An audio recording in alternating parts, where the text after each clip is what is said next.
Hello, vinyl community. Fitz's Electric Bar here. This is my first post, and I thought I would try the Vinyl Tag 2023. I believe Rob Walker initiated this, and I've been enjoying watching some of what you guys have out there. I realize I have a very dominant Clash theme here. One of my favorites, but not the only thing that I love intensely. So first one, favorite new release of 2022 for me, it was Fontaine's DC, Dublin City. I love the edge of these guys. They're very literate, reference, Irish literary folks. You can see how much I know. How Cold Love Is, just a killer song, and excellent album, beautiful production, and just one of those beautiful guitar rock and roll records that I've been enjoying immensely over the last year. Next one up, last band or solo artist you saw live. I actually don't have any vinyl or even CDs. I've been streaming his stuff for a while, but it's Kevin Morby. This is a photograph as the tour, and I first saw Kevin Morby at Pickathon outside Portland. They have this fabulous festival in summer, and they break a lot of artists, or at least a lot of artists go through there, and then years later they become well known. And my wife and I and my granddaughter stumbled onto Kevin Morby playing in a smaller stage there, and we were really blown away, and he put on an amazing show just recently here in Vancouver at the Hollywood Theatre. So Kevin Morby. First album was the best. There are a few examples. I'm going to go with the Stranglers, Radis Norvegicus. They have so many great records. I mean, Black and White and The Raven, and some people like the latter stuff, La Folie and things like that. And I can't argue with any of that. Often with these things, it's the first album you hear of the artist that becomes the, if you really like the artist, it's because you love that record. So I just love this record. This was what really got me into punk. I've been reading a lot about punk music, but when I heard this, Down in the Sewer, Hanging Around, Peaches, just an incredible record. Jean-Jacques Brunel's bass, just so powerful. And it was like, punk? Yes, please, give me more. Next one, first album was, the best I've ever got. That one, Hat Trick. So I don't have a hat trick, I got 2/3 of a hat trick. I used to have tons of cassettes. I made mixtapes for my friends. I was the music evangelist for my friends, and I love doing that. But here's one that I have quite a few like this. James Williamson and Iggy Pop, Kill City. I just absolutely love this record. It was reissued, I think, in 2010, and it was remixed, I guess. I think it was remixed and remastered. Anyways, it sounds much better on the more recent version. Of course, you can get this on vinyl too. This is my original copy. Even the original copy, I think, had some, was it not colored vinyl? There we go. Back in the days when colored vinyl wasn't as popular. Anyways, Iggy and the Stooges, among my favorite bands, and Iggy solo as well. But this one is one that I don't think gets a lot of love. So I would suggest giving it a try. It is fantastic. Album that starts and ends with the same letter. Trust. There he is. EC. Probably the artist that I've seen most in concert. Saw him on I think the first North American tour, maybe, when he came through Toronto at Massey Hall. It was a midnight show, played with Rockpile, so Dave Edmunds and Nick Lowe together, and Mink DeVille opened, and it was just incredible. And I've been a fan for life. I've seen him with the Brodsky Quartet, solo, the Imposters, many times with the Attractions, just with Steve Naive. Always a winner. Elvis, Trust. Next one up. Born in the same year as myself, Mr. Ian McCullough, Echo and the Bunnymen, their first record, Crocodiles. I saw them, I think, on the this tour as well. This is one of the advantages of being old and talking about old records. There are not many advantages, but this is one that I would call out. And I remember seeing them in a club in Toronto called The Edge. Just a ton of great punk shows there. Met Marky Ramone there. But anyways, name dropping, shameless. They were so good. April of 1981. I just remember them coming up to the mic and Ian McCullough singing, "Is this the blues I'm singing? This is the blues I'm singing," and just being riveted by their sound and Will Sargent's guitar. Fantastic.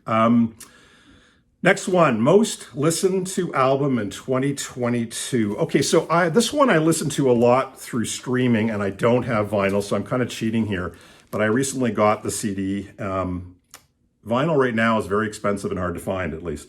So this is Richard Hawley, Cole's Corner. This is a beautiful record. So I put this in the same camp as Frank Sinatra's Watertown, Bruce Springsteen's Western Stars. You know, I came of age and listened to music a lot in the 70s, and I'll get into that in future videos. But some of the stuff that some might call very schmaltzy, strings, heartfelt vocals. I think the Memphis record by Elvis Presley also has got a bit of that. And what I would call a 70s sound. This has got that 70s sound. It's just beautiful. Lots of strings, very melancholic, very hard on your sleeve. And it's a beautiful record. His vocals are incredible. So Richard Hawley, Cole's Corner. Most listened to artist in 2022. So I would never have thought this a year ago. Wouldn't have had a clue because I only discovered this guy about a year ago. And that's Gabor Szabo. So, my God, I had never heard of this guy. My friend Simon, who I'll reference frequently in my videos, had turned me on to him with Jazz Raga, and I absolutely loved it. It's sort of borderline or even cheesy and not borderline, right into the cheese. But just some beautiful kind of atonal and rhythmic jam kind of stuff. And I just love him. So this is kind of a greatest hits, but I've been listening to Sorcerer, More Sorcery, Gypsy 66, and many others. Most of those I've got still on CD.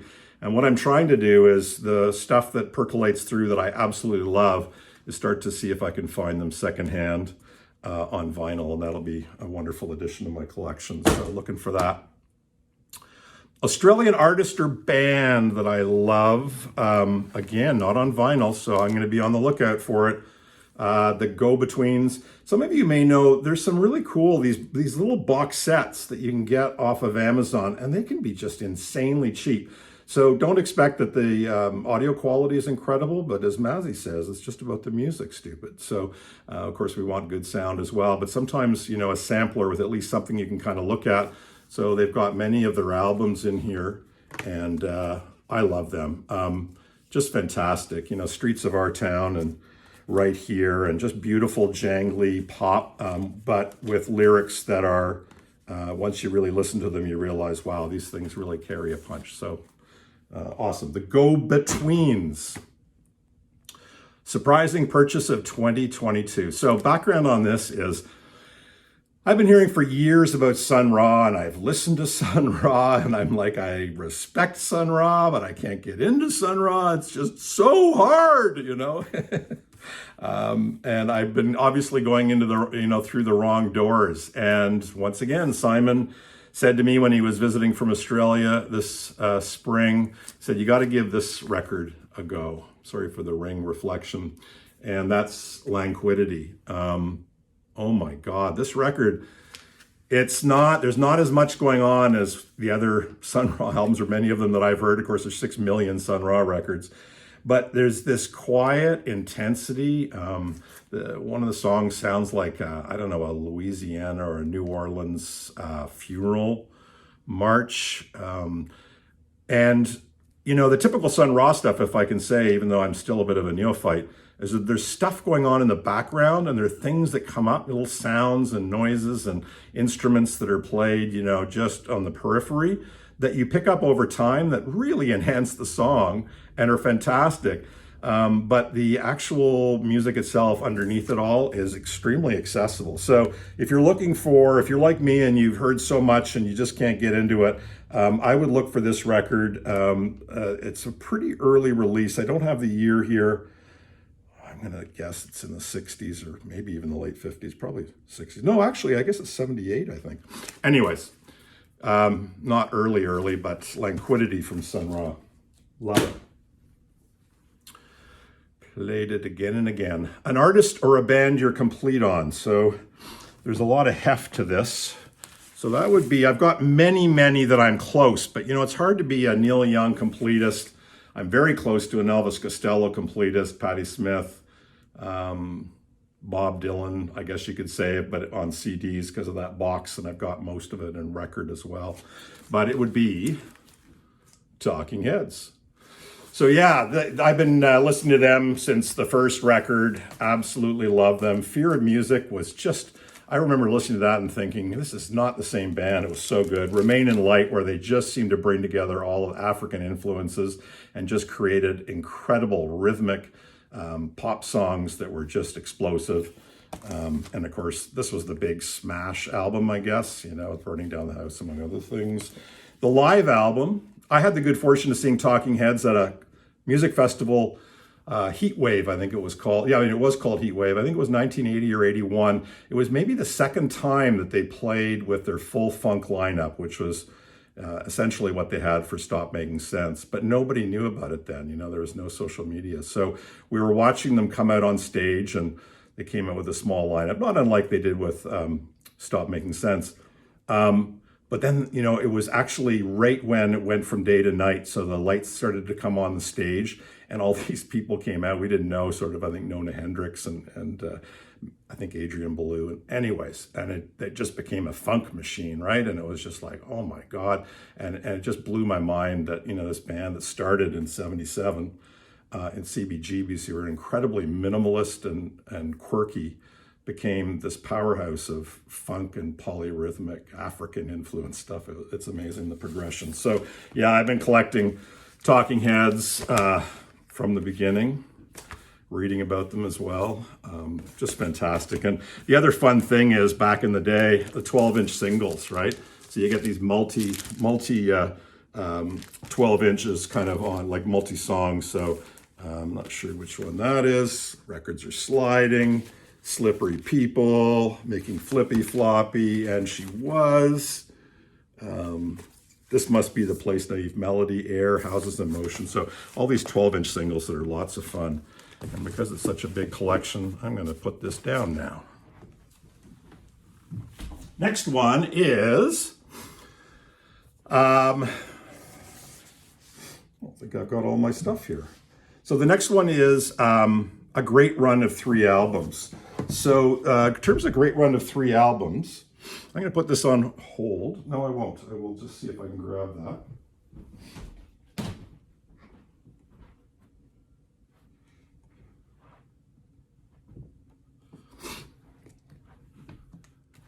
All right, back again. So a great run of 3 albums. So I've got 2 of 3. I've had some minor mishaps with record storage and lost one of the 3. But my 3 would be Patti Smith's Horses, first one. Incredible, bursting on the scene. Just this incredible punk energy, cover of Gloria. Free Money, I just love that song. Birdland, outstanding record. Second one is Radio Ethiopia. And Radio Ethiopia wasn't as well received. It seemed a bit quirkier, but upon years later listening to that is an incredible record as well. My Heart Keeps Pumping, title track. Many other tracks are just so good off of that, and I need to replace that record. So another thing that I'll be looking for in the stores this year. And Easter, of course. Easter has the Because the Night song with Bruce Springsteen, but Till Victory, Privilege. I mean, this is just wall-to-wall incredible. This whole record is fabulous. Beautiful production as well. Jimmy Iovine. That's a heck of a 3-record run. There are many others in the canon of other people, but you could even pull another 3 out from Patti Smith's catalog, I think. So 80s soundtrack, maybe a bit of a surprise. One of my favorite films, Do the Right Thing, Spike Lee joint, Danielle and Spike Lee. There are actually 2 records that came out of this film. One was the original score, which is my favorite, which Bill Lee, Spike Lee's father, was the music director and played, I think, bass. And yeah, he basically did the score. And it's beautiful, all those sort of like beautiful orchestral jazz kind of pieces in between so many of the great scenes in this film. The other one has original songs, or not original songs, has songs that were applied for the film that had been done previously. And probably one of the most iconic ones is the beginning of this film is Fight the Power by Public Enemy, just like explosive. And you got Rosie Perez just dancing away, like with just total, almost like violence and power and everything. And Fight the Power is the first, I think that may have been the first time I heard Public Enemy. And it was just like, oh man, that's so good. So Do the Right Thing for 80s soundtrack, that was 89. We lost them in 2022. So Mimi Parker left a big hole for me. I loved Low, saw them quite a few times. Terry Hall, I just saw Terry Hall, I think about a year ago in the last Specials tour, We Sell Hope tour. And so that was sad. And I was a big Fun Boy 3 fan, saw the Specials many, many years ago as well, in the early days when they would put on one manic, crazy, energetic show. And that was really awesome. But I'm going to pick a dark horse, and it's going to be Dan McCafferty from Nazareth. Now, that music from that era and Nazareth isn't something that I listen to anymore, but they were the first rock and roll band that I got into. I kind of eased into music with, and I'll get into this in other episodes, but I got into it through a lot of soul music and R&B and just pop. But I remember getting a stereo and getting my first set of headphones and getting Razamanaz. Was it Razamanaz? Yeah, Razamanaz, that first Nazareth record, and just going crazy for that song. And then they came through, I was living in Ottawa at the time, and they came through the Ottawa Civic Center and saw them, first rock and roll show. So they'll always hold a special place in my heart, even if it's not something that I'm playing very often. So R.I.P. Dan. Disappointing purchase. So there's an artist that I came to love through another friend of mine, Kelly, and his name is Ian No. I think he's from Kentucky. He's a country folk singer. He's kind of an acolyte, or has been an acolyte of John Prine's. And his first album was Between the Country, and it is so good. It is so good. Like, it's real singer-songwriter, amazing stuff. And it just caught me by surprise last year. I listened to that one. That may have been the album I played most last year. So this year, I don't know if it came out this year or just towards, it came out in 2021, but I bought it this year.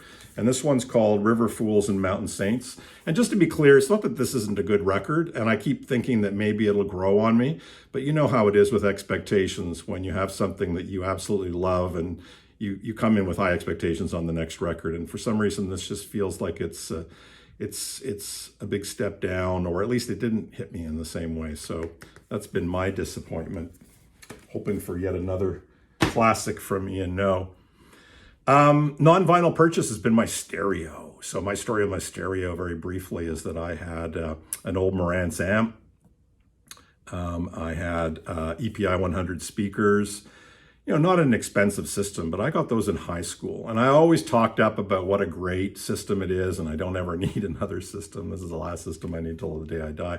Well, once I started getting back into vinyl after having quite a sojourn into the CD world, and I've been diving back into vinyl, I felt like I wanted to have a good sound system. So bought a new system. I got a Cambridge amp and a Cambridge CD player and fine audio speakers. I have been so happy with these speakers. They're nice little towers, or nice towers. Really rich, warm bass, but it's still the clarity. I don't like the bass to completely take away the clarity, but I also don't like so much high end. I need the warmth of a good solid bass. So anyways, I've been very, very happy with that. Still probably need to do a technique or replacement of the turntable. I've got an older Techniques one, but it's working fine for me now, so there's no big rush. So that is my big non-vinyl purchase connected to vinyl. Found a grail. So this is my grail. This is Terry Collier. What Color is Love? I'd never heard this before. I'd never even heard of the artist. And I'll tell you where I discovered him. One of the things I've been listening to this year, doesn't fall into one of these categories, is these Late Night Tales records. So the idea of these, I think, are basically, they take an artist, in this case, the Cinematic Orchestra, whom I love, and but the theme is music that you would listen to late at night. So it tends to be a little bit quieter, maybe groove oriented, and I don't know, maybe a little gentler, or some singer-songwriter stuff. So I've been buying a few of those. They've been reissuing those, and they've been kind of, I think, remastering them, and they seem to be very good quality, and the sound's really good. So there are a few. One of the things I love about these is that invariably I find 1, 2, 3, 4 songs by artists that I barely know or don't know at all, like Terry Collier. And I love the song so much, I started to do a deep dive into their stuff, and it just is like a treasure trove. Now, I haven't gone deep with Terry Collier, but the song that I loved off of this cinematic orchestra one is "You're Gonna Miss Your Candy Man," and it's got part of it is part of the "I Know You Rider," which is a traditional song that the Grateful Dead cover, and it's a version of that, but it's like Richie Havens and Nina Simone kind of come together with this incredible funk thing underneath, and it's just an incredible song. And I've been listening to this record for a while now, this year, and it is really good. That song kind of stands out as being unique, but it's beautiful R&B, soul, some strings, some singer-songwriter stuff. There's a whole bunch of really great things to it. So highly recommend Terry Collier, What Color? Next video, I'll figure out the ring. What Color Is Love? Off of, and there are many of these late night tales. The one by Air is fantastic. Floating Points, I'm kind of going out and collecting them. I really love those. Next one is space themed album sleeve, or song. So this will be a clue. The box is sitting right here. It's been talked about a lot by many in the vinyl community. It's the 1972 Lyceum Theater, 4 shows there. And you can probably guess if you're a Grateful Dead fan or a Deadhead, but 2 of the 4 shows feature Dark Star. So Dark Star, spaceship crashing or Dark Star crashing. So yeah, in space, that's my space song. I don't like spaceships or space movies or space in general. I would go to space, but I don't really care much for them in popular culture. But there you go. I like Dark Star. Present that I got from my friend mentioned before, Simon gave me when he was in town here. We have a thing where we buy each other records. So we usually, when we have a visit, we'll each buy each other one record. There's no talk of what you would like or what do you think of. We just need to know that the person doesn't have that record and they need to own that record. And so Simon's one for me was Nick Lowe. And Mazzy's talked about this later version of Nick Lowe. I was very familiar with all of his stuff that he did, with Rockpile and Elvis Costello and basically the Basher. This late career Nick Lowe is very much in line with late career me. So I find, it just really grows on you, and it's a beautiful mood and beautiful, the sound is really warm, and it's just, and it's consistent throughout. Like it doesn't have though jarring, the thing that makes some records great is the diversity, right? And all different kinds of sounds and ambiences and moods and everything. And what I love about this record is how it just flows beautifully, and it's not jarring, and you really can just take it all in a beautiful 20 minutes aside. It's fabulous. And last but not least, an album released in 1973, and that is album released in 1973, Quadrophenia. So I love this record. This is the super deluxe edition. I probably got about 6 versions of this. This has got a 5.1 mix as well. Unfortunately, not of all of the album, but it's a really good mix. A book and everything. I love the movie Quadrophenia. Huge Who fan. I was such a huge fan of both The Who and Quadrophenia that when I went backpacking to Europe and started in England, I flew into London, and then I took the train down to Brighton with the idea that I would walk along the beach and sing Love Rain or Me and go to the Grand Hotel and scream Bellboy into the doorway of the Grand Hotel. And anyways, I did all that. I couldn't get a 5:15 train. I had to get as close to 5:15 as I could, and I wasn't wearing mascara on the train, but any of you who are Quadrophenia fans will know what I'm referring to.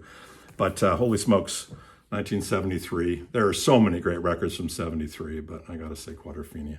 That's it. I am looking forward to being part of the vinyl community, and you'll see more from me. I'm sorry this is so long-winded. I hope I don't lose a lot of you, but we'll try to be a little more concise next time. Vinyl Tags 2023. Looking forward to seeing all of yours. Bye-bye.